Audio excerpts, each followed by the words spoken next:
What is going on, golf fans? It's your boy Gsluke here with our DFS and betting live stream for this week's Wyndham Championship. It's the last week before the playoffs, so a lot of extra storylines that we're going to be tracking this week. And on top of that, a really messy weather situation that we're going to want to handle as well. So got to cover all of that last second info for you, some ownership, some game theory consideration, all of your questions down there in the live chat to make sure you guys are ready to go for your exposure. So I'm stoked for it. My favorite hour every single weekend. Whether you guys are just stopping by to say hi, whether you're watching this in replay and want to leave a comment with any questions, feel free to go ahead and let me know. But we're going to start this off with a look at the weather. And first off, I see Metro down there in chat. Hopefully you're having a fantastic Wednesday, and say hi if you guys haven't already. And any questions, just fire away. We'll get them answered for all of you out there. But we're going to start off with the talking point for this week, which is going to be the tropical storm that is heading towards Greensboro. And if you haven't seen the forecast for the next day or so, it is going to directly hit Greensboro. So you're talking about the brunt of this storm hitting that area. And unlike Florida, Georgia, any of these southern states, they're very used to this kind of rain. You'd have to think that the golf course is going to be overly saturated. So, I've been looking at this the last few days, trying to figure out what the heck we're going to do. And my thoughts are that Thursday looks like a complete washout. Now, they've already said that fans can't show up to the golf course, but I'm imagining that if they get out there and play tomorrow, it's at most going to be for a few hours, right? They might be able to go out there super early before the heavy stuff goes down and get in an hour and a half, maybe 2 hours of play. But you can see here, by the time it's about 8 a.m. local time, you can see 9, 10 a.m. local time, there's going to be about 1.5 inches, 2 inches of rain that comes down in that period alone. So you'd have to imagine that there's going to be plenty of standing water if that were to be the case. And that is why I don't expect them to get out there and play very much. That rain is only going to continue out there towards the afternoon. You can see when the eye of the storm actually heads through the area that it gets a little calmer. The rain is going to subside for maybe an hour, but throughout the rest of the day, there are intermediate periods of rain that come through as well. So it looks like a washout. As I said, I don't expect them to play very much, if at all, tomorrow. And we'll talk about the situation going forward here in a second too. Also want to point out that on Friday that there's also some weather coming through as well. So I like to look at the NAM model, usually about 48 hours out. And you can see the rain usually is, or I should say it's mostly persisting throughout the evening. But during the actual play on Friday, it doesn't look as severe. So a few days ago, it was calling for much more rain out there on Friday, which has me optimistic that at some time out there on Friday that we can get play restarted. So it might be earlier than expected. Some of the forecasts like a day or two ago probably would have pushed that out there until Friday afternoon at the earliest. Now I do think that there's a chance that they get out there sometime there on Friday morning, but a lot of that is going to depend on how the golf course recovers. If they get 5-6 inches of rain, go out there and book it. They're not going to play early out there on Friday. If it is only like 4 inches of rain, maybe they get lucky. They don't get as much as what they're expecting. Well, maybe they do get out there earlier than we're expecting. So I think the real only certainty tomorrow is that we're going to get some sort of delay. I guess the real factor to consider is going to be how long that delay is, and whether they can get out there early tomorrow morning. And here are my 2 cents on it. If I had to guess, there's a chance that they start play tomorrow, but I wouldn't be counting on that out there for your lineups. I think there's an over 50% chance that before the first shot is hit, that you get a email or a tweet out there from the PGA Tour comms that is saying that play has been suspended. We've seen this time and time again, them getting to like within half an hour out there to lock and then saying that they're going to move the stuff back.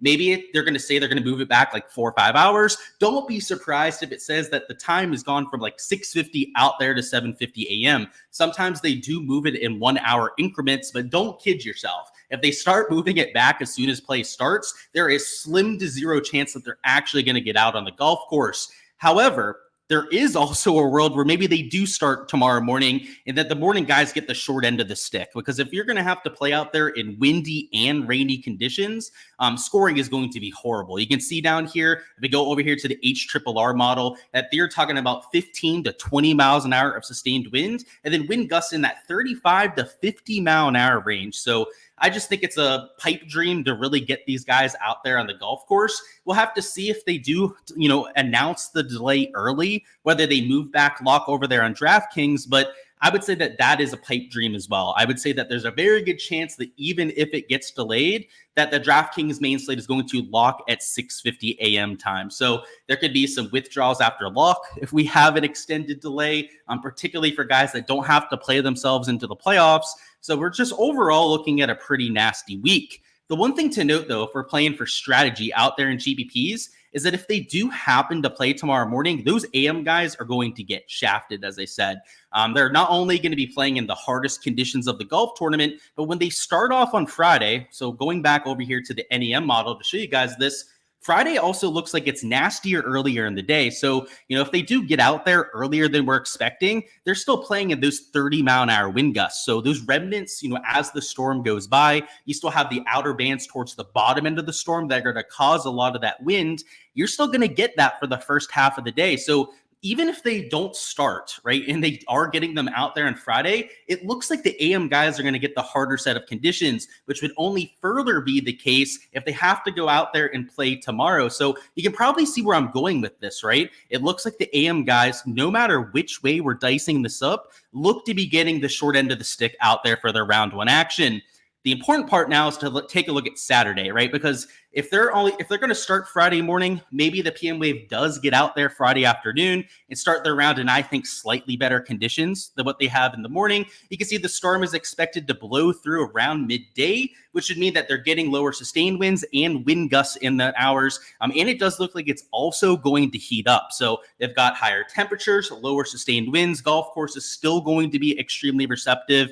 And it'll be lift clean in place, right? I can guarantee you that it will be lift clean in place for round one. So if they're going to have that, low winds and hot temperatures, that is the perfect set of conditions to go low. Let's say that maybe they don't start round one, or at least resume round one until like midday out there on Friday. Well, then you're looking at the AM guys, right, finishing up in the afternoon, which isn't all that bad. And then we have to look at Saturday, which there are a few different models we'll look at on here, but all of them agree. Saturday looks absolutely divine. It's going to be warm, mid-90s for most of the day, next to no wind. I'm talking sub 7 miles an hour of sustained wind in every single model. And the same thing for the wind gusts. They're pretty much non-existent. So if we go through these, HRDPS, Saturday looks completely clear. HRRR on Saturday, same sort of thing. Medio blue, you get the idea, right? We can go through all these different models on here, and Saturday looks absolutely perfect. So the way that I see this is that if there's going to be an advantage, I've seen people say that maybe either side could get it. I don't see how the AM wave gets that advantage, right? Those PM guys are going to be sheltered from the worst of conditions. And even in the worst case scenario, I think they're getting a slight advantage. I think in the best case scenario, it could be a stroke or even over a stroke difference between the two waves. I think that extreme example, right, is dependent on them starting play tomorrow morning. But even worst case scenario, I still think that they'll decide to take a lean on. And while I do have some AM guys that I've taken some exposure on, I've had to backtrack that a little bit. Now, I can't take back my outrights. Those are already in. But for DFS, I'm taking half of my lineups, so 75 of my 150 GPP lineups, in only playing PM AM players. The other half, it's going to be closer to maybe a 4-2 split, but still taking more PM guys than AM guys, just because I see that kind of advantage. Now, could it go wrong? Absolutely, right? PGA Tour completely botched this for all we know. But for what I see, again, you could completely disagree with my take on this, is that the PM guys are probably the ones that I'm leaning on. So you can choose to do whatever you'd like with the weather. I do say that even if I get it wrong, right, maybe you do want to stack the other side to kind of hedge your bets out there, but I'm not doing that with the AM guys. Again, the way that I see this weather situation, the way that I'm going out there and handicapping it, I see it as the other way around. So we'll catch up on chat. I know there might be a lot of questions about the weather, so let's go ahead and just talk about them now. Yeah, Debbie does suck, that's for sure, but definitely a weaker storm at least. Shouldn't cause a lot of damage out there to the area that gets hit, and hopefully not to the Wyndham Championship, of course, as it goes through. What's going on, Bart? What's going on, Kevin? Glad the storm missed me. Yeah, it kind of hit us, right? We still got hit by rain and wind, but I played golf the afternoon after the storm came through. So yeah, obviously didn't hit us too bad. What's going on? PGA Daily says, thanks for all the research and information. Thanks for the nice comment, man. And best of luck with all of your exposure this week. What's going on, Antonio, my boy? We got Steven who says, is it dumb to not make an early call on it? Not fair to players. I agree with that. I think that they probably should have said something, and it's their MO at this point. They usually make the wrong decisions when it comes to the weather. So at this point, I'm not even surprised. Does the system have a good drain? Does the course have a good drainage system? I'm sure they do. It's a Donald Ross golf course, but the one thing you've got to know is that it's in North Carolina. They are not used to torrential downpour like they are in Florida. So a Florida Donald Ross course would probably be fine 3-4 hours after they get that downpour. This golf course might take a day to go out there and drain. I'm sure that the PGA Tour guys, they've known about it all week. They're going to have pumps on property, I would imagine. There probably have been sanding some of the runoff areas, right, to try and combat some of the like puddles going out there. We'll have to see how it handles it. They're the best in the business, the PGA Tour crew, but sometimes it's out of your control. When you're getting 4+ inches of rain like they're going to, sometimes it doesn't matter how good of drainage that you have. So a South Florida golf course, I wouldn't be worried about it, right? If they had the Florida swing this time of year, they could have a storm like that and get out there 2 hours later. North Carolina, that is much more in question. So I'm rooting for their case. I'd like to see some golf played over the first day or so, but I think, again, that's a pipe dream to get more than maybe a couple hours in. Interesting to see the possible cut line. Yeah, dude, if they play, it could be way over par. I could see it being like +1, +2. If they delay all of it, right, they make the guys start on like middle Friday, it could be -7 because it could play so easy after all that comes through. It's worth noting that it's going to play especially soft this year. After the storm comes through, it's supposed to be extremely calm for the weekend. So you could see some of the lowest scores we've seen at the Wyndham Championship after the storm comes through. So yeah, it's a real interesting situation, and it could really go either way. I could see it being over par if they play, and like I said, the complete opposite if they don't. Brandon says, do I think it's best not to take the round over under? Yeah, dude, we're going to talk about props later, but Underdog actually took their entire board down. Prize Picks only has birdie or better matchups up. Yeah, I would, if anything, dude, you're going to enter like half unit slips, right? You're going to go next to no units out there on the first round because anything could happen. We could have play in some nasty conditions, or as I said, the complete opposite as well. Bart says, you've been hearing that if they delay, the AM guys will not start till the PM. I'm not sure what you're saying there, man. You're saying that if they delay it, the AM guys aren't going to start till the PM. Even if that's the case, right, and they're playing out there on Friday afternoon, there's still some wind out there, right? So just to show you the forecast, I would disagree with, I guess, that take, Bart, is look at Friday, right? So we go to NEM model. That is the one that is historically the most accurate 48 hours out.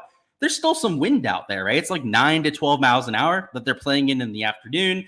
It's also going to be super soggy out there, so that rough is going to be extra lush. The next day, the wind is even lower, right? The temperatures are actually even higher than what you had the day before.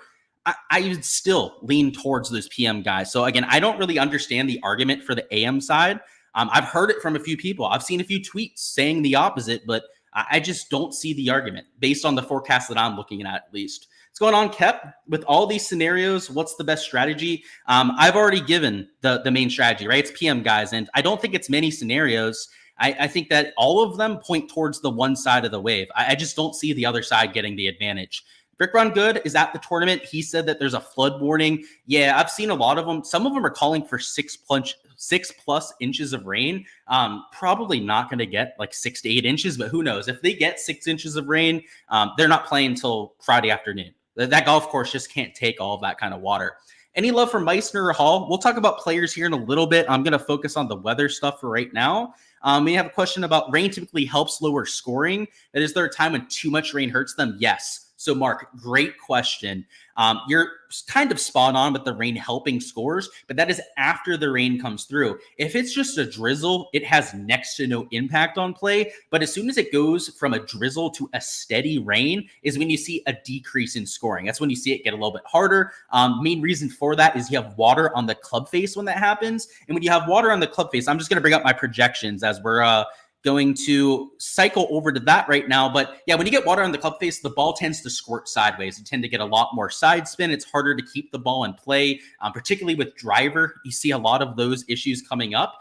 So yeah, when you have a steady stream of water, it's not ideal for scoring. However, and it's a big however, right? When that storm finishes and you have the play just after that, it's near the ideal conditions. You've got dartboards for greens.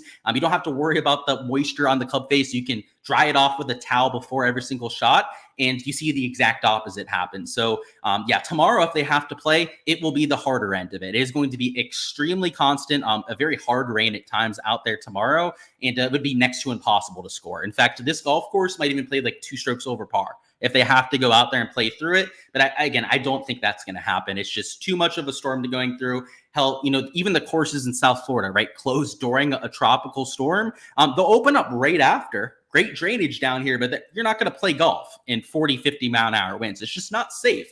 Trees could fall, particularly when it gets as waterlogged as it's going to be. Trees are much easier to be derooted, right, when they have high winds in the soft soil. So, yeah, I would say tomorrow is a washout. It would be very hard if they have to play, but afterwards it's going to get a lot easier. Let's talk through this DFS side now. So you guys already know what I'm doing with the weather. I'm taking PM guys in most of my high dollar lineups. That means like in single entries, smaller field stuff, I would lean into that even more. Now it's a calculated gamble. As I said, it could go wrong. There is a possibility for that, but based on what I'm looking at, that's how I'm playing this week. Right? I'm making my stand, going after playing that edge. And if it doesn't work out, then so be it, right? At least I committed to something, went out there and entered lineups rather than just trying to blindly guess what's going to happen, right? Like, sorry, I shouldn't say that. Blindly just entering lineups, just hoping I get it right. Like, that's not what you want to do, right? You also just don't want to completely guess what's going to happen either. You want to make a calculated gamble on what you think is going to happen. If it pays off and you stack the right wave, it could be huge out there for this week. So, we're going to talk through a few guys in the PM wave that I like, but what you'll notice about every single player that I have here as a highlighted play is every single one of them is PM wave. And when I went out there and I was trying to round out my exposure, I only played PM wave golfers. So I'm still playing AM guys. As I said, 50% of my lineup still taking some AM wave golfers, but they're few and far in between. They're guys that I maybe bet for an outright on Monday, like players like a Sanjay M, for example. I can say the same thing about somebody like JT Poston that I'm still using in lineups. But outside of a few examples, there aren't that many that I'm still taking on that side of tee times.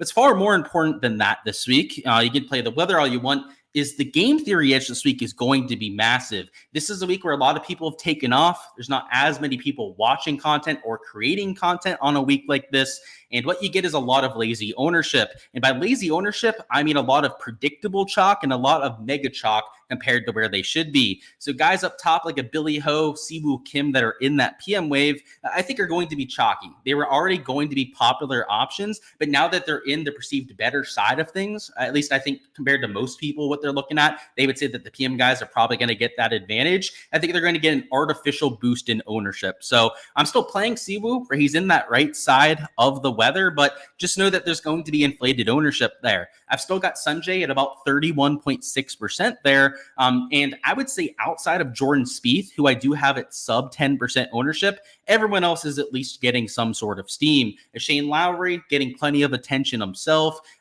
Cam Young still getting played out there in lineups. And even down here at the bottom end of the nines, I guess except for a Minwoo Lee, I've also got slightly lower owned than some of the other options here.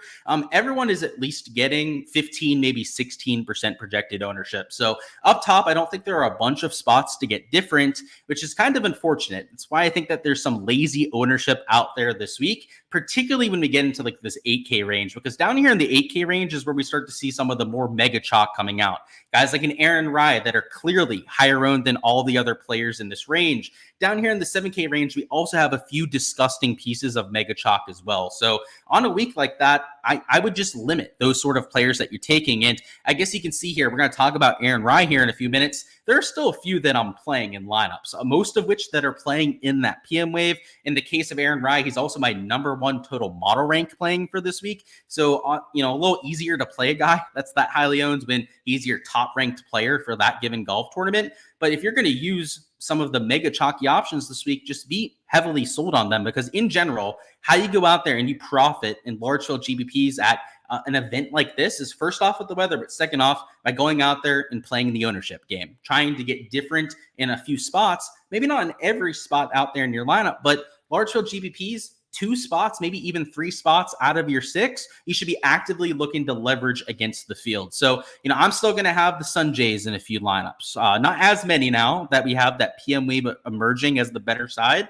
but I'm still going to have some chalky Sanjays out there in some lineups. Again, I think he might win the golf tournament, so why wouldn't I play him out there in some lineups? And same thing with Aaron Rye. Like, I'm going to have a chalky Aaron Rye. Yeah, he is the right wave, as I mentioned, but still not great out there with the ownership number. Those just aren't the spots that I'm actively going to look to get different with. I have 4, sometimes even 5 other spots to get that leverage, and I'm going to know that when I'm going through my builds. Let's talk through a few guys I wanted to point out. So towards the top end of the board, Siwoo Kim is a player I'm taking at this ownership, a lot because of the ball striking form. He's doing his thing from tee to green. He's been doing it all 2024, and he's told us word for word from his mouth, and this golf course is probably his favorite out there on tour. So if you're talking about narratives, you can run with that all you'd like, but from a numbers perspective, there's a lot of reason to think that he'd play well here. He's an accurate driver, one of the main things that we're looking at. He plays Donald Ross golf course as well. Obviously a check mark with this golf course, and also he plays soft golf course as well. When we have these dart-like conditions, I'm thinking about his win at Y-Line when it was that same kind of situation. So that's my reasoning for going out there and playing Siwoo. Perhaps you prefer a PM Wave Billy Horschel towards the top end of the board, and I guess I couldn't blame you. I mean, top finish out there at the Open Championship, has also had a very solid track record at this course. So I don't think you could go wrong with either option. And I guess just to tip my hand, I'm using both out there in my lineups. Moving down a little bit further, this 9K range is pretty stacked. I would say that the one ownership surprise to me is maybe Akshay Bhatia being a little bit lower owned than he should be. I've got him lower owned, a solid 3-4% lower owned than guys like a Brian Harman and Davis Thompson, who I think are solid plays. Thompson has eaten up some shorter positional courses, which may be surprising for a player that is as solid off the tee as Davis Thompson is. Same thing with Brian Harman. You guys know I love him this week. He is PM Wave, which I think is huge out there for his chances. I'm obviously using him in lineups as he's down there as a core play, but there are players like Akshay that even in the AM Wave, I guess I'll just say it, I'm using out there for this kind of golf tournament. So heavily in consideration, there are still guys that you can play out there in the AM, as I don't think it's just a guarantee that you get this massive advantage. It might only be like a 0.2, 0.3 shot advantage because of what happens out there on Friday. If that's the case, then these guys are perfectly usable, right? That's why I'm still playing Sanjay. That's why there's still some AM guys being mixed in, but just do it smartly, right? You shouldn't have 50-50 exposure, in my opinion, out there in your player pool. Going 60-40 towards the PM Wave, or maybe even 65-35 is what I would recommend. Let's catch up on chat, and then we'll keep this going with the explanation on some of these plays. So where are we at? You want to go to your boy Woodlands, but you just feel like you can't, so you're going to put in Malnati. I would say I like Malnati. I was looking at Gary Woodland myself, and for Woodland's sake, I hope he can keep it going. But yeah, it might just be a little bit of a flash in the pan. So I think you're doing the right thing. I would say Malnati, similar upside, maybe even a safer play. And I don't hate either play though. I have to say I was looking at both of them for sure. And you said you might just fade Siwoo and Im and then hope for underperformance. That's totally fine. You're going to have to do that up top, right? You can't play everyone up there that's 10K plus. You can't play everyone that's 9K plus out there in your lineups. I think the best options for fades would be some of the higher owned guys, which I already said, Sanjay's your highest owned player, so definitely in play. You want to go out there and do so. And then Siwoo's up there too. But honestly, all these guys up here are highly owned, so it's not like you're going to get that different by taking a Lowry, a Horschel. Really anyone but Jordan Spieth is still going to be at least 15%. So I guess the one thing I'll say, just for a little perspective there, is even if you're fading those guys at their ownership, I'm not sure if you're getting that different, right? So there's still some upside, or obviously you just want to take the guys that you think you're going to play well, but just know that you're not getting like half the ownership on some of the other players. You're still going to be taking a healthy amount, which doesn't mean that you have to play all the chalk, but it does, I think, limit the upside of some of the pivots, at least in my opinion, right? Like when your pivots aren't going to be that much lower owned, it's like, how much of a pivot are you really getting to, I guess? Hef says, is there a website that tracks player stats in the rain? I believe Fantasy National has some sort of like filter on there. The one thing I'll say is I don't use them for anything at this stage. I used to glance at their stuff from time to time, right? Especially like when I was new to DFS, but there's just so many problems with their data. Like I've noticed that some rounds they'll mark as calm after the fact that were like 30-mile-an-hour winds. So it's like, how reliable are their is the tracking on there? Because they're doing it all by hand. You can tell that they're like inputting like this round was like windy Ave, and that there's not really like a automation to it. It's not like it's like importing weather data and then like assessing it a value. So I think that there's a little bit of human error there. So I think they're the best option. I can't think of any other databases that really do. Maybe the Rabbit Hole does that. I'm not as familiar with their product.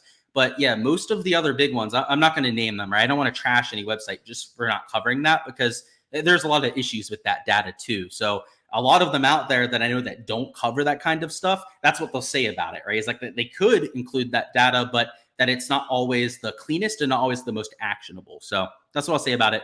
Fantasy National has it, but take it with a grain of salt is what I'll say. How about Kevin Yu? We'll actually talk about him here in a few minutes. So let's talk through a few plays that I like here before we get down to the cheaper plays. Aaron Rai, PM Wave golfer, already said he's my #1 model ranked play. And just like you have with Siwoo Kim, very accurate off the tee and plays wet golf course as well. It's more for me, this is more anecdotal information, right? Just like noticing who's played well when we had these kind of conditions in the past. Maybe I could obviously be thinking wrong with some of these guys, but I've just noticed that with guys like Siwoo Kim, Aaron Rai. You give these guys conditions where they can throw darts, be aggressive with the iron play. They usually go out there and take advantage. One similarity between these two, other than the fact that they hit out of the fairway, which is obviously huge when you have lift, clean, in place. That's part of the advantage of taking these kind of players, is that they're really good iron players. They're second shot kind of guys. They routinely gain a bunch of strokes out there with the irons. It would make sense that those players get rewarded. If you can throw darts, you can hit it closer to the pin with your proximity. It's going to stick that close. So I think that's why these sort of guys have shown up in these kind of conditions, and why I'm taking them out there in the lineups. And it's why they model very well as well. Next up, we've got Robert McIntyre. Honestly, the price tag didn't make a lot of sense to me. You're talking about a guy who's had an amazing season. In fact, of anyone in this field, you can argue that he's had the best season out of anybody. And he's $8,300. He's only 12.6% owned. So I thought that at this price tag, he'd be like 25% owned. But for whatever reason, he's getting some steam, but not nearly enough out there in large field GPPs. The form is there, right? Number 21 out there with the model ranking. He's the kind of player that also played well at some of the other shorter positional tracks that we've had. What at the Canadian Open? I think a very good comp course to what we're going to play this week. A different type of agronomy was bent grass over there at the Canadian Open. But the Bermuda grass this week should be familiar for him, as his winter home is down here in Jupiter. So obviously plays Bermuda grass when he's down here at the Bears Club and any of the other establishments that he's playing down here in South Florida. So he's yet to really show it on the PGA Tour. In fact, if you take a look at his putting stats, he has not been that great out there on Bermuda. But if he putts even remotely as well as he's been recently, I mean, $8,300 just doesn't make sense. So I guess the one real negative here for me would have been that putting. But if he was 20% owned, right, maybe that takes me off of Robert McIntyre, but he's only 12.5% owned. So maybe me pointing him out is going to cause a little bit of late ownership steam. But even in large field GPPs, I'd say large dollar single entries, I guess would be the more the contest I'm talking about here. Even in those kind of builds, I can't see him being like 25% owned. Maybe 17.5, maybe 18, 19% owned out there in those kind of contests, which I would eat out there in that kind of format.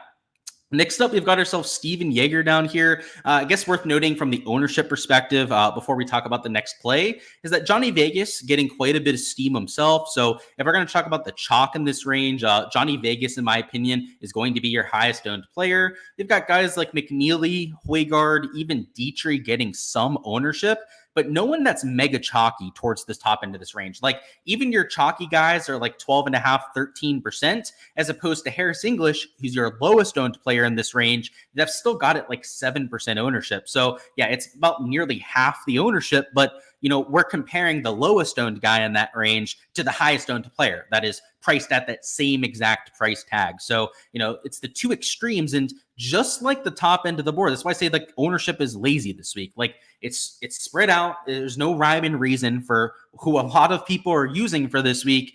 And the byproduct of that, in my opinion, is you're getting more spread out ownership towards the top end of the board than you would typically see, which kind of diminishes taking the pivots. As I mentioned, your pivots aren't even that much of pivots, which is keeping me on some of the chalk in this range. Moving down a little bit further, though, I did want to talk about Steven Yeager, who I know the form has fallen off just a little bit, but did look really sharp from tee to green over there at the Olympics. You could argue that the jet lag, the travel, the emotional exhaustion of playing that would take away from Steven Jaeger. Also, the fact that he doesn't need the points this week to go out there and make the playoffs.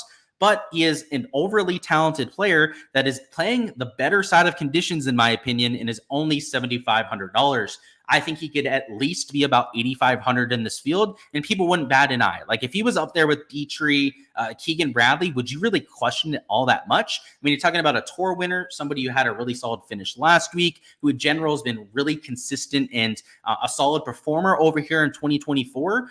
He's only 6.4% owned as well. So kind of like what we had here with McIntyre, who I think is also probably $1,000 too cheap. I expected these guys to be chalk, and maybe it's all the laziness, the people not putting in the time going after and watching all the content, but I've got him at sub 10% ownership. So hopefully he doesn't get too much late ownership steam to where he gets close to that 10% mark. But even in the higher dollar single entries where he'll probably be at least 10% owned, I'm still on Steven Jaeger as long as he's not like 15% plus owned in that kind of format. Moving down a little bit further, we got Seamus Power, another PM guy at $7,200. I've got him at sub 5% ownership. So really the first true pivot that we're mixing into lineups. I guess you could say that Jaeger at 6.4% was also a little bit of a pivot, but this is where we're getting to the sub 5%ers down here. He's a guy who's played very well at the Wyndham Championship. We've seen him as first round leader at this event in the past, a very aggressive player. And what I notice about Seamus Power is that in soft conditions, he goes out there and has nuclear performances. His first round leader performance at this golf course, for example, was after they got a severe rainstorm. So you can see the form's actually been a lot better than you'd expect as well. He's number 30 in the field when it comes to the recent form ranking, a gainer out there on Bermuda grass. And as I said, has had a decent track record around this event. Now, I'm not sure what the finishes actually look like. I'm assuming decent because he's had that. But let's see, 60th, 27th, 60th. So some made cuts. The year he did have that performance was back there when he had the T27. Fell off a little bit over the weekend, but this is certainly a Seamus Power sort of golf course. So I'll ride the wagon. He has a lot of incentive this week trying to get into the FedEx Cup playoffs. And unlike a Jaeger, some of the other guys like Siwoo, right, that don't have as much to play for, you don't have that question with Power. He's not going to be somebody that withdraws because of the weather, particularly if he gets off to a hot start. Mark Hubbard down here at 7,100, a guy I'm playing from the PM wave. I've got him at sub 5% ownership, and this is also a Mark Hubbard sort of golf course. It's short, positional. It's about the mid to long irons where Mark Hubbard will make his hay out there on tour. Bermuda grass is one of his better putting surfaces as well. And what you notice is that he's not getting all that steam. It's a lot of that because of the form. It's not been as good recently, but at the beginning of 2024, this was like an 8K golfer. This was somebody that was gaining about a stroke and a half per round to the field. And I'll remember that about him. I'll remember all that upside that Mark Hubbard has. And in the PM wave at sub 5% ownership will give you a lot of that leverage that you're hoping for. So if you do go with a chalkier start, right, you're taking maybe an Aaron Rye in the PM wave at like 20%. Well, a good way to offset it is by using a Hubbard, a Seamus Power, or throwing in a Steven Jaeger, maybe one other guy that's going to be like 5-6% or lower, and you'll be totally fine for the large field GPPs. That'll give you the differentiation that you need to go out there and not duplicate yourself, and it'll give you the leverage that you're looking for too, to move up the leaderboard if your guys hit. I'm also going to talk about Jake Knapp, by the way, withdrew. Do not play him. He is out of the field at this stage of the week. I also want to point out Nick Taylor and then Bud Cauley here in a minute as well. But Nick Taylor, an accurate driver of the ball. We've seen this guy get into contention, and he's a bulldog when he does so. So what I like about him is that he's more of an all or nothing sort of player. When Nick Taylor doesn't have his best stuff, he'll likely miss the weekend, not make it out there to, I guess this case might be Sunday, Monday, out there for rounds 3 and 4. But what I love about him is that when he's playing his best stuff and he gets into contention, he'll hold on to that top 5. He's not the sort of guy that pops round 1 and then ends up T27 like you had there with Seamus Power. He's the sort of player that goes out there, puts the gas down to the pedal for all 72 holes. So I like the accuracy off the tee. I like the mid to long irons that you have with Nick Taylor. And though the putting stats aren't ideal, he is much better on the surface than what he's done recently. He's been in a huge putting drought. He's losing over half a stroke putting per round over his last 24 rounds. It's why the form has has really tailed off out there for Nick Taylor. It is a President's Cup year. He's got to get this thing going.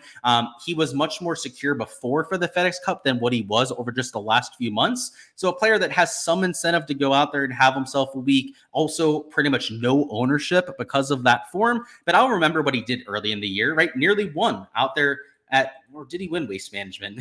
now my memory is fading with me on that one. But the point being with Nick Taylor is that he had a much better start to 2024 than what we've seen lately. So those sort of players towards the end of the year, a lot of times get overlooked at this kind of format. And when they have an elite tier course fit like you have with Nick Taylor, is the spot where I'll take a shot on that sort of guy. And then Bud Cauley, as promised, will be the last player that I talk through as a highlighted play. Of course, right, these aren't the only guys that I'm using for this golf tournament. My Patreon page has all my exposure, all my projections posted over there. But Bud Cauley is as cheap as I'm going on the board. I have nobody that is cheaper than $6,400 in my lineups. And in fact, I think other than Cauley, there's nobody that is $6,600 or cheaper that I'm using. So he's really the one lone man that I'm taking a shot on down here. And it's because of course fit. He's accurate off the tee in the key proximity buckets that I'm looking at, which are from about 120 yards to about a 200-yard shot. He is one of the better players in the field. And long-term, he hasn't had the best success at this golf course, but it's been a lot better than other players in this range. He has experience around Sedgefield Country Club. He's a PM golfer, so he has that going for him. And he's only 1% owned. So believe it or not, that's actually higher ownership than a lot of other guys down here in the 6K range, but still pretty much infinite leverage to the field right there. So the kind of guy that I'll mix in for a pure flyer down low, particularly if I'm starting with the Sanjay M lineup. Because Sanjay is relatively expensive this week, right? $10,700. You don't have to go down to the mid 6K range to make it work. But if you do, it lets you still spend up for a 9K guy as your second man in, or even going, 10, 9, and then 8K as your first three players, as opposed to having a lot more opportunity cost with having to go from like 10K guy to maybe a lower 9K or top end of the 8K guy as your second man in. So there's a time and place for using guys like a Nick Taylor, a Bud Cauley down here in the 6K range. But I think the far more important aspects of golf this week and going out there and playing GPPs is finding a weather edge that you feel comfortable with. I don't think you have to stack in every lineup, but I think it's a good idea out there with some of your exposure and then playing that game theory edge. Down low, what you noticed with all the guys I pointed out is that none of them were chalky, right? We had some chalk like Aaron Rai, Sanjay towards the top end of the board. You can eat that in a few spots. The place to get different, in my opinion, are with the slapdicks, the guys in that 6 and 7K range, because there's a reason that they're that cheap. There's a reason why they have some of the worst odds to go out there and win this event. Top 5, top 10 odds, right? All very much so corresponding with a lot of those outright numbers. The reason why they're so far down is they have a lower chance of going out there and succeeding. And if people are going to be all in on any players down there, well, they're usually good spots to go out there and cross off. So that's what I'll say about the ownership. That's what I'll say about some of the highlighted plays. Once again, just a disclaimer out there on those. It does not mean that you have to tail them yourself, right? I know we had a comment like, oh, I might fade Sanjay Siwoo. It's totally fine. I mean, look at the ownership on those two, right? Like, make your own decisions. I'm just giving you some perspective into what I'm doing, right? Trying to show you guys what I'm using in my process to go out there and take little pieces out there for yourself, right? If there are spots that you agree with, you go, you know what? I get why Luke's playing that guy's chalk. Maybe I'll go out there and play him himself. Or maybe if you really don't like Siwoo this week, then you could go out there and fade him too. The far more important aspect, what I want to give you guys is that perspective, right? Show you guys what I'm using to go out there and determine my process. It is not just random luck. It is not picking names out of a hat. You should have some sort of methodology to go out there and make those decisions for you. And like I said, I think weather should be your main driving force this week. If you're trying to choose between two players, one is AM, one is PM wave, take the PM guy. That's my recommendation, at least based on what I'm seeing out there with the forecast. PJ Tour could fuck that all up for all we know. We'll have to see. Hopefully they don't. Hopefully they're somewhat reasonable out there for this event. And then after that, it's the ownership edge. If one, let's say that two plays are pretty equal when it comes to their talent level to what you're expecting and handicapping for them for this week, then take the guy that's lower owned when all things are considered. Really, a lot of times I think we overthink DFS. I think a lot of times we try and do all this crazy stuff out there with our exposure, when in reality, it's a lot more simple than we think. We can boil it down to a few things like weather and ownership. You use those two driving forces, I think you're going to have a good week. Just use the fundamentals. don't overthink a week like this. And, like I said, just like my plays, just like me pointing out a few guys that I want to give you my perspective on, if you disagree with my weather take and you want to take the AM PM guys, then that's totally fine as well. Now, I disagree with that, right? We can obviously agree to disagree if that's the case, but just have a process, right? Have a rhyme and reasoning to getting to your exposure. That's all I can give you guys out there for this week. So we're going to catch up on any last second DFS questions. We will do some lineup construction stuff. And then afterwards, we're going to go through props, which I'll tell you right now, the prop section is going to probably be a little disappointing. As we said, we don't have a full underdog board, but I'll at least give you guys my take on round one. Like, I think that I have a good grasp on what to expect. So I can give you guys that. It's just, we're not going to have the best choices for that, unfortunately. What's going on? And I wanted to talk about Kevin Yu. My apologies for not bringing him up, Nick. I like him this week. He's PM Wave golfer, so that's really the main thing I'm looking for in a lot of these like later starters. And the ownership isn't all that crazy either. So Nick Taylor was somebody I think was a little bit of a better course fit.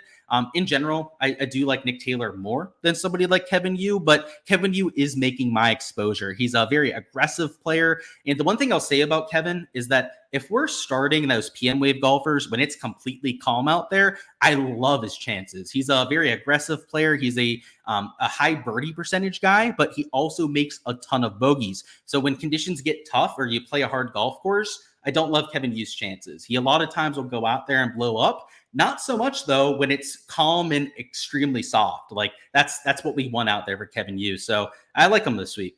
Long answer, but I like him.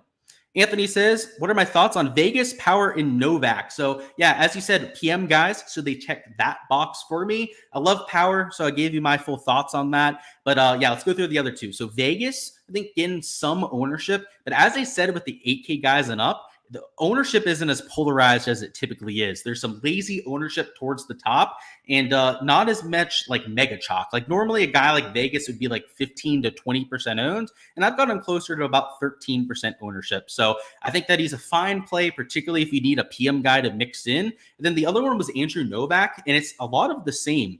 Andrew Novak was a guy that I thought was going to be 7K mega chalk. I thought he might be like 10, 12% owned. And as of now, I got him right around 8% projected ownership. So the form's great. He fits this kind of golf course well. He's putted well on Bermuda grass. I like him. I'm playing him out there in my lineups myself. So hopefully it gives you some perspective. I think all three are in play. If I had to rank them, they'd go Power, Novak, then Vegas for me. And then you said, any thoughts on Todd? So yeah, I actually had a video earlier in the week where he was one of my bets of the week. Issue would be AM Wave, right? So I'm a little bit lower on these AM Wave guys than I was before, but I'm still playing them. I still have that outright ticket. So in terms of course fit, in terms of going out there and handicapping the event, it was one of my first clicks of the week. But unfortunately, at least for DFS purposes, is on the opposite side of the tee times. The Todd father is the absolute man. Who's going to make a run for the FedEx Cup this week? I think you've got a few guys that have a shot for it, but we'll have to see, man. There's just so many that could make a run. If I had to put my money on anyone, Bo, I guess I wish Chesson Hadley was PM Wave. It seems like every single year, right? Chesson Hadley is outside of the playoffs, like he is this year, outside of the FedEx Cup playoffs, and then makes a charge at the Wyndham Championship to go out there and make it. Knowing the trends over the last few years, it would be hard to think that he doesn't go out there and do it again. So I actually wanted to really make Chesson one of my like big conviction plays this week. In fact, on Monday, I was like, I'm going to play like 30% Chesson to just not tell anyone. I'm going to have him as like a yes on my player pool, and I'm not going to tell the live stream or my Patreons that I'm going this crazy on the guy because like, obviously I'm playing against a lot of you, right? So I still got to like try and find spots to really get different out there. That foiled my plan right there. I wasn't able to use my sneaky 30% nuke out there on Chesson Hadley as, he's in the bad wave. So I'm actually not even playing him out there this week. But would I be surprised by him going out there and making the playoffs? Absolutely not, because he's done it like 3 of the last 4 years.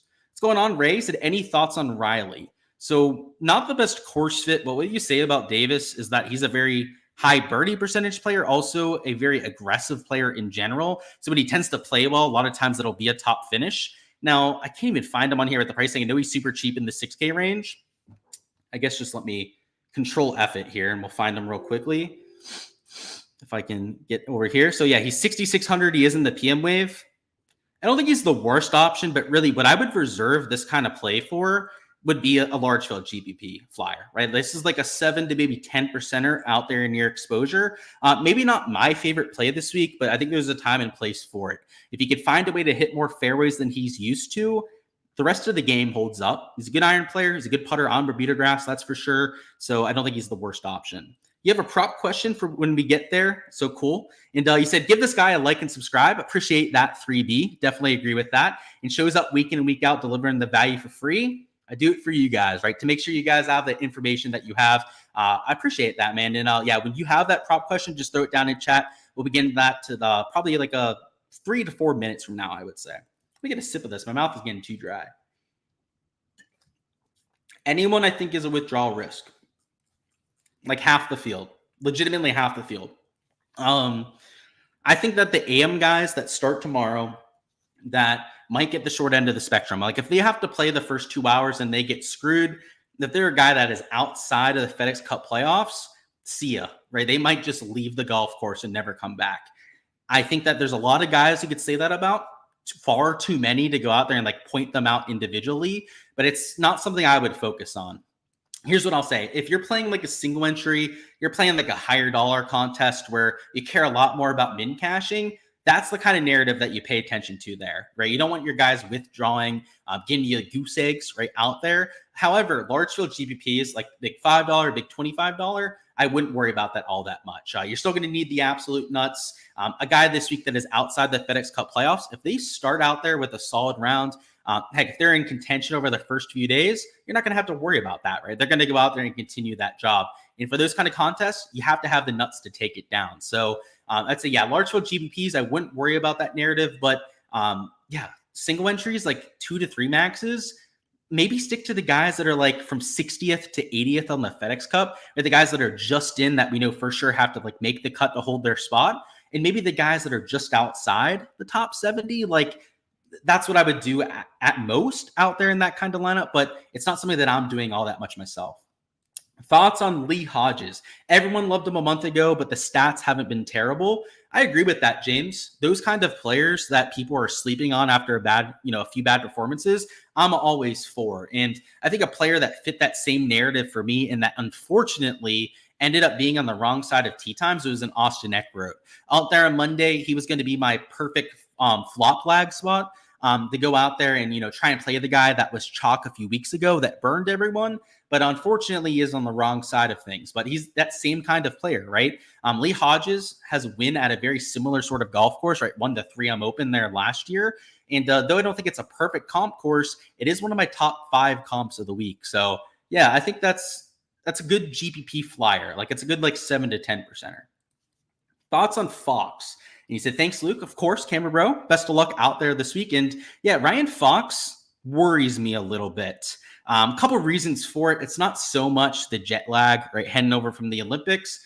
Main issue I have with Foxy would be the driver. He is a very long driver. He's a very sporadic driver when it comes to the driving accuracy. And the one thing that we know about Sedgefield is that a lot of that comes down to being precise off the tee. He's also an AM wave player, so I think he might be getting the slightly harder conditions.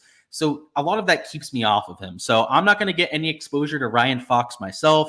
A lot of that is weather-based. It's not so much the course fit, but I do have to say that even before this weather edge came out, I wasn't that enamored with him just because of the off-the-tee play. I think he fits a golf course where you can spray it a little bit more, right, where you're not going to get penalized as much for hitting it offline. And that's not so much Sedgefield. Sedgefield can actually be pretty penal off the tee, so that's what I'll say about it. Guys like Lowry have an AM start. Do they still have good chance? I do think so, Gust. That's what I was kind of saying up top is a guy like Akshay, I still think is in play for this kind of tournament because he's such a good talent, right? I actually think that Akshay is probably too cheap in this kind of field as well. So yeah, I wouldn't completely talk yourself off of one of those top end players just because they're in the bad set of tee time. So yeah, just to give you perspective, I'm playing Akshay Bhatia. I brought up another tab just to make sure that I was using him. But yeah, I'm still playing him even in the wrong side of the draw because I love his accuracy off the tee. I love the fact that he just burns people last week. So that's going to artificially lower his ownership in the fact that he's a tour winner this year that has had one of the best seasons in the field, right? Like I mentioned, Robert McIntyre as having maybe the best season out of anyone in this field. Only other contender really might be Akshay. right? No one in that 10K range can say any of that. Siwoo, hell no. Billy Horschel, like, okay, he had one good week this year. Lowry had a team win, like, who gives a fuck? And then what has Sanjay done this entire year? Like, I'm not talking shit about those guys, but like, yeah, I think there are guys like Akshay. You can tell I like Akshay, by the way. Based on what I just said, trash in the 10K range and saying that Akshay is better. Like, I'm obviously playing him. But yeah, if you like a guy that much, if you have your Akshay that you're really trying to tail this week, then play him, is what I would say. I wouldn't talk yourself off of it. Thanks, Luke. How about Taylor Moore? So he's not great across the board, but he's in the PM wave and good course history. One thing I'll say about Taylor is that kind of like Davis Riley, when they get hot, when he's playing his best golf, watch out. You're talking about potential top 5, maybe even top 3 win out there with Taylor Moore. I mean, you've seen Taylor Moore win. I think that he's in play. He's a good GPP play, I would say, though. He's a lot riskier, I would say, than other players out there just because of his wide range of outcomes. Not my favorite course fit either. So I guess the course history is a good data point against that, right? He's still gotten it done here despite maybe not being the most accurate player off the tee. But you have to like the fact that he's good on Bermuda putting. That's where a lot of his wins, top 5, top 10s have come in the past. And he's going to be low owned and he's in the proper wave. So I think he fits a lot of those DFS fundamentals that we were just talking about and going out there and just trying to simplify things. I think that he fits that kind of build quite nicely. Do I have a must play? I do not. I don't do that kind of thing, Nick. I try to stay away from telling people what to do at their lineups. I will always give perspective on what I'm doing, even with my prop stuff, right? Like I post my props for people. They're on there to tail. They're on there for people to make their decisions. I'll never say that this is a must play. Like there will be plays, by the way, for props that, and people know this that follow my prop Patreon, that I like a lot more than others. And a lot that I play for more units than others. I don't even tell my Patreon people when I do that because I don't want to pressure them into entering more themselves, right? That's not the idea. If you like somebody, you really want to make them a conviction play that you're locking, you need to be in love with them, right? So that's why I try to stay away from those kind of questions.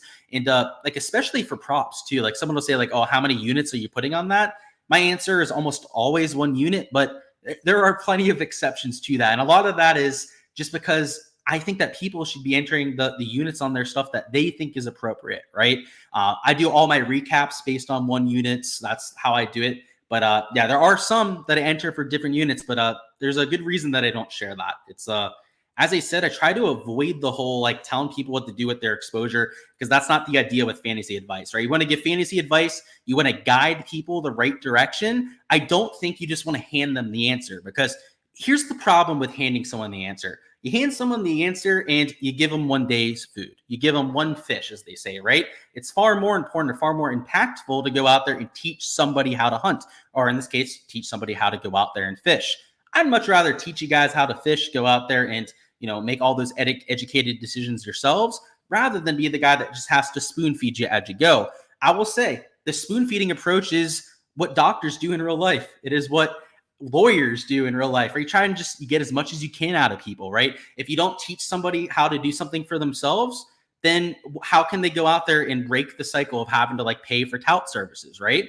I teach people how to bet golf so that they no longer have to go to a tout service, right? So it's not even in my best interest to be teaching people how to fish, but I do that anyways, right? Because I understand this is what I do for passion. This is what I do a lot of just for fun and entertainment purposes. I make it a living, right? It's great to have that aspect too, but I'm more for just here than financial purposes, right? I'm here to help people out with their process, give them some tools going forward because there's slim to zero chance that I'm doing this forever. And in fact, I hate to blow people's horns on this, but outside of another year or two, I'm probably moving on to something else. Whether it's probably still going to be in sports, probably doing something with the analytics and whatnot. But the whole YouTube thing, DFS advice is probably going to be here for another few years, right? Just realistically putting that out there for people.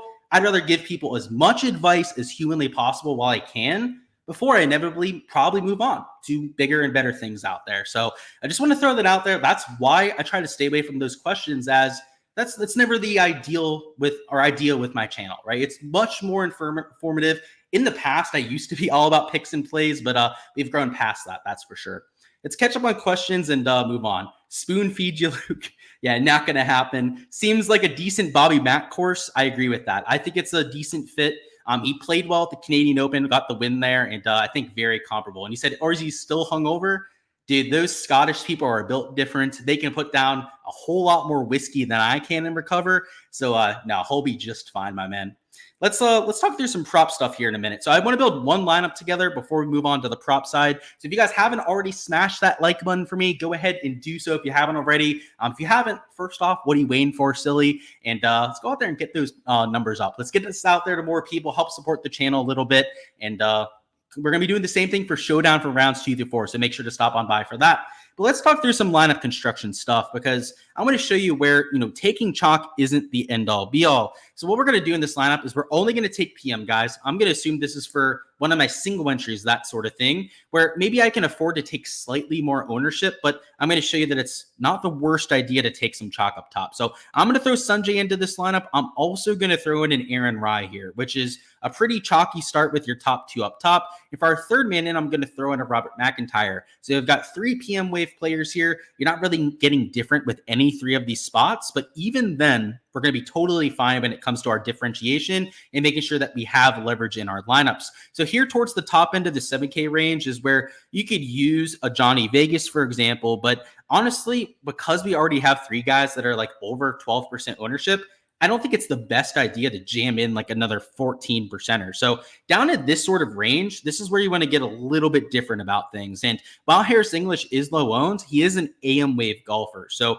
that's not really what I'm hoping for out there in a play. So what we're going to do is I'm going to be more aggressive with my salary and go up and take a Keegan Bradley in this lineup. So let me get to the right tab. I was looking at the tee times on the other one to make sure that we weren't doing the wrong thing. So let's throw Keegan into there. That pulls us down to 7,200, which is just fine, right? We throw in a Nick Taylor down here, who's what's the $6,800. Then we're back up to 7,600 for our last man in. So I think the pricing is pretty soft this week. If you're not going double spend up, you don't even have to go down into the 6K range. You could very easily take a 10, 9, 8, and then 3 7s to round out your lineup, which is why I'm not taking a bunch of guys that are like $6,500. I mentioned the Bud Cauley, right, as an option super far down the board, but outside of him, there's hardly anyone that I'm playing that far down there. So this is a week where even if you're starting a little bit chalkier up top, you're going to have plenty of spots down here in the 6 and 7K range to get that differentiation that you're hoping for. So you've got a pivot with Nick Taylor. I would say that Keegan Bradley actually has some ownership too. So our last man in here, I would definitely be worried about the ownership a bit. I would be trying to avoid guys that are going to be overly owned. So I think a Steven Yeager here, maybe leaving $100 on the table and taking somebody that we know is going to be sub 8% projected owned. In single entries, he might be closer to like 8 to 10% owned, would be fine, right? Because if we throw him in this sort of lineup, you've got 1 true pivot and then 3 guys that are about average owned and then 2 chalky guys. In a single entry, you get away with that. Now, big $5, big $25, this might have a little bit less leverage, a little bit less differentiation than what I'm hoping for, but it would be easy to fix that, right? I wanted to go out there and make this kind of lineup, and I'm just going to throw Yeager in here and take Aaron Rai out. If you were going to make this kind of lineup work for a large field GPP, you take one of those really chalky players and you differentiate a little bit. So Christian Bizane, who is a AM wave player, actually no, he's PM wave. Okay, false alarm there. So we could totally use him in this kind of lineup. You went with this kind of build, you could use it in a large 5 or large 25. You've got one piece of Mega Chalk and Siwoo Kim, but outside of that, it's all averagely owned or slightly below averagely owned players. And you also have $200 left on the table as well. So that's just to show you the differences maybe between single entries and what you're doing in large field GPPs, but it's not rocket science. Single entries, you can take on slightly higher ownership, I would say. GPPs, you get different, but it doesn't have to be a leverage player in every single spot. So that's it for DFS. We'll catch up on any last second comments for that. And then we'll talk about props. Of course, Nick. And if you guys have any other questions with that, just let me know. But let's go through this prop stuff now, which for props, guys, we don't have a board on Underdog. And I would say the main reasoning for that is they don't know how much play is going to happen tomorrow. I don't know if they were assuming that we were going to get the full round in, or whether they thought that we were going to get no play in on Thursday. But after they came out with that notice that no fans were going to be allowed on site, we have no props available on this side. So I guess I'll just tell you what I took before they did so. I took all PM Wave players, so all guys that were teeing off in the second half of tee times out there for round one for overs on birdies. And it wasn't every single player on the field. Obviously cherry picked the ones that I thought were the best value. But the idea with that is that I don't think the PM wave is going to touch the golf course tomorrow. I think that there's a good chance that play for them gets pushed onto Friday. And based on the way that Underdog has their rules done, as long as they hit one tee shot tomorrow, as long as anyone in the field, right, starts play, then those props should be honored over there on Friday. So those PM guys that we took, I think are going to be playing in perfect conditions out there, could be out there and just smash all there for overs, because the birdie average of this golf course is like 3.8 to 4 per round, depending on conditions. Those sort of players that we took are all elite tier players in this field that are projecting half a birdie to even a birdie higher than the field. So if they're playing in perfect conditions, which if they're going to honor those props out there on Friday afternoon, they are going to be playing in pretty much ideal conditions, also lift, clean, in place. I mean, they're projecting like 5.5 birdies per round. So that's why I took a bunch of those overs. I took no AM wave players, though, because I do think there's a chance that they force them to play, which would be the worst idea in human history. It would be just a horrible look for the PGA Tour if they force just the first half of the field to get massacred for like an hour and a half, 2 hours. But because we don't know what the hell is going to happen, I stayed away from that, right? It's also why I think that the PM guys might get the advantage out there for main slate. And that's what I'll say about Underdog. So we can't even play anything there. Maybe they do repost the board. If they do, I would just take PM guys for overs on birdies. The guys I took, I believe it was, I can't even think of them off the top of my head. Let me just stop sharing and I'll let you guys know. I'll just bring up the tab. I don't want to show the exact amount I was putting on these slips, but you had Brian Harmon, Robert McIntyre. I took for overs on birdies. They were at 3.5. A Minwoo Lee at 3.5. Also Billy Horschel. And then it was Keegan Bradley and also Keith Mitchell. So all of them were at 3.5. And that's why I took them for overs, right? Average is probably going to be like 4 per round, you'd imagine. And they might get voided. They might end up getting refunded because of their house rules, but we'll have to see. Prize Picks at least has a board posted, but this is also slightly disappointing news. I only took 2 props, and both of those got ripped off the board. So both of these sites, their lines makers are just all over me at this stage. They need, at this point, I might even need like a restraining order for how much they're all over my dick. But yeah, I entered 2 birdie or better matchups, which I hardly even ever touched these matchups, and they ripped them off the board. It was Webb Simpson versus Brandt Snedeker. I took the Webb Simpson side, as Snedeker is the second from worst birdie or better percentage guy in all the PGA Tour this year. And he's also missed 8 of his last 9 cuts. So obviously Webb Simpson, who has like an elite tier course history here, he's had a top 10 finish, I believe like 5 of his last 6 years at this golf course.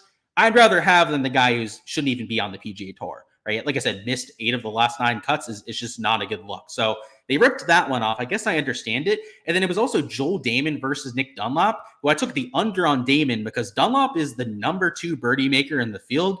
And Joel Damon is like number 157 on the PGA Tour in birdie percentage. So once again, just 2 weird ass matchups that they posted made no sense. So I guess I understand why they ripped them off. That's why I took them out there in my exposure. But now there's nothing on the board that I really like. So if I was going to give you guys any leans, I'll give you like, and they're truly just leans at this point. These aren't props that I would enter myself, but I was looking at this a little bit earlier and a few did slightly catch my eye. So looking at them now, it was the Sanjay over Cam Young. I do think that Sanjay fits this golf course a lot better. Again, not a prop I would probably enter myself, but that was a lean I was looking at. And then also this Aaron Rai versus Dietrich. Rai also fits this golf course a lot better than Dietrich. And what I like about Aaron Rai is that he didn't play the Olympics. So he didn't have to deal with the jet lag, all of that overseas, as opposed to Thomas Dietrich, who did have to deal with that. And then is flying over here, potentially having the delay on Thursday to have to deal with. I guess those are 2 guys that you can mix in. But as I said, these lines makers are just ridiculous at this point. Patreon page had enough time to go out there and get them in, but like makes it next to impossible to give you guys any content. Like I'll refresh this Underdog board, maybe for some off reason we've gotten it reposted, but they still have it down. So the one prop site that still has stuff up for as much shit as we usually talk about Pick 6 is Pick 6. So if I'm going to give you guys anything, you could go over here. So they have Horschel at 3.5. They also have Harmon, who I took on birdies. They also have Keegan Bradley, Keith Mitchell, who I took on birdies, Minwoo Lee I took for an over, and also Robert McIntyre. So These are the overs on birdies, right, that I was mixing in already. So if you wanted to take them over here, you can, and then you're going to have to mix in an under on strokes though. So what I would do is maybe go over here, then you take these and then do like an under on Robert McIntyre strokes. Maybe you take out like a Minwoo and you make him the under on strokes that you're taking. Like, you get the point here, right? You take one of these guys to shoot 1 under par, and then you take the rest of them for over birdies. Now, I don't know their rules for DMPs over here. I've never played Pick 6 before. I'm not allowed to down here in South Florida, but if they count these props and you only take the PM Wave golfers, I think that there's a scenario where it could play a lot easier than what they're accounting for, and you could just have like an insane hit rate on these props, because scoring average when this course plays easy is sometimes 1, maybe even 1.5 under par. These elite tier players would be projecting for 2.5 under, which would be a 68 to a 67.5 projection. So that would be crazy value for the under and strokes there, but these over on birdies, I think, are even better value. Reason for that would be that this golf course, again, usually has over a 3.5 birdie average for the field. And these sort of guys would be projecting for like nearly 5 or even over 5 birdies per round. So I think whichever way you dice it up, I mean, it's the only board that we really have that's playable. This is what I would do on Pick 6. I would account, if you didn't see the weather section before, I spent like the first 20 minutes covering it in full detail, but there's almost no chance that they play tomorrow. If anyone's going to play tomorrow, it's going to be the AM Wave guys, which is why every single player that I just pointed out is playing in the PM Wave. So what you're getting with that is, they're not going to have to play in that nasty stuff tomorrow. And if they do honor the props on Friday, and even if it's on Saturday, maybe they don't play till Saturday, I think that's also a possibility. If they honor those props, they're way, way off. I mean, it's like not even close. They should be at like 4.5, 5 birdies. I already mentioned the strokes lines being off by 1.5. That's what I would do for right now. So don't go crazy unit-wise. As I mentioned, there's a lot of unknown with the forecast, but that's how I essentially play things. I avoided the AM guys. I don't want to deal with that mess whatsoever, and tried to take the side that I think could get that advantage. So that's what I've got for props. I know, disappointing, but it's a lot of because of the storm. Like, there's just nothing these prop sites can do. I think that Prize Picks only posting matchups was probably the way to do it. You just take away the strokes birdies, right? Don't make anyone mad when it comes to it, because if they play through conditions tomorrow and you took like overs on birdies and unders on strokes, I mean, you're going to be pissed, right? You're going to be like, why are they playing through a hurricane? Like, obviously that's going to rub you the wrong way, but vice versa too, right? Let's say that you fade everyone tomorrow. You're like, oh, it's a hurricane. Like, it's obviously going to suck. And then they don't play at all. You'd be pretty ticked off. So obviously here we do our research. We're not going to be as flabbergasted by what ends up happening with the PGA Tour. But the reason why they don't post props is, imagine the experience for your casual bettor. Like, they enter shit and then they have a hurricane come through. Like, it's just asking for problems at that point. So that's why I think they decided to take that. I know we had a question before about like why they took it off. I honestly think that's the reason for it. It's just such a shit show that where even if you're like getting things right, you're going to be waiting till Friday afternoon to get it right. I mean, it's just like, it's a shit show, as I said. Only the real hardcore golf fans are going to be that engaged this week, which is why I love all of you down in chat, because that's why you're here, right? We have a question about, he said, screw underdog, good job. Retweet to that. I'm not gonna say that word, but I'm right there with you. I say it every single day, my man. He said Spieth was up at what, 69 on underdog? Yeah, he was at 69. I said, remove my bias. What is the play if he comes back? I'd go under. I mean, I think the scoring average, actually, he's AM Wave, isn't he? Let me double check on that. He's a AM Wave golfer. If they suspend play, he's still an under, right? Like, if he plays in like 10-mile-an-hour winds on a soft golf course, I'd still take him under. But I have to say that AM Wave stuff, if they make him play through the hurricane, he's going way over, that's for sure. Michael says, has the potential for a great showdown weekend. Agree with that. You're going to have probably multiple slates on the same day. I'm not sure if DraftKings is going to bless us with 2 showdown slates if we get a 36-hole situation, but we'll have to see.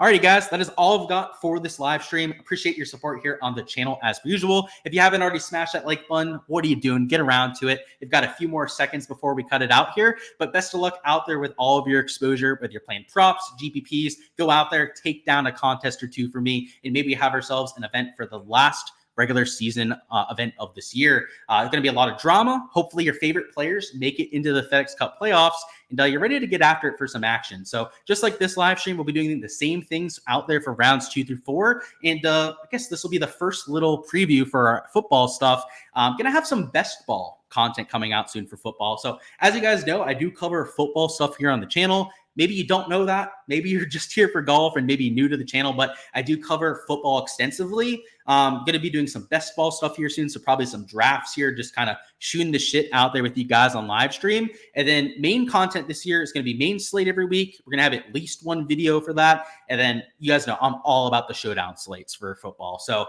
that'll be starting to get ramped up soon. I don't do preseason content, by the way. If you're wondering, I won't be covering any of the preseason. It'll just be best ball until we get the regular season started. But as soon as week 1 is going to be full go at it. So obviously there'll be a lot of announcements to come about the Patreon with that. Also with when I'm actually posting that content. But yeah, keep an eye out for that. Subscribe if you guys haven't already. Plenty of golf stuff to come. But when that football comes around as well, all that is going to be on this same YouTube channel. So for anyone that's new, just giving you guys the scoop out there with that. Best of luck, as I said before, and let's have ourselves a weekend.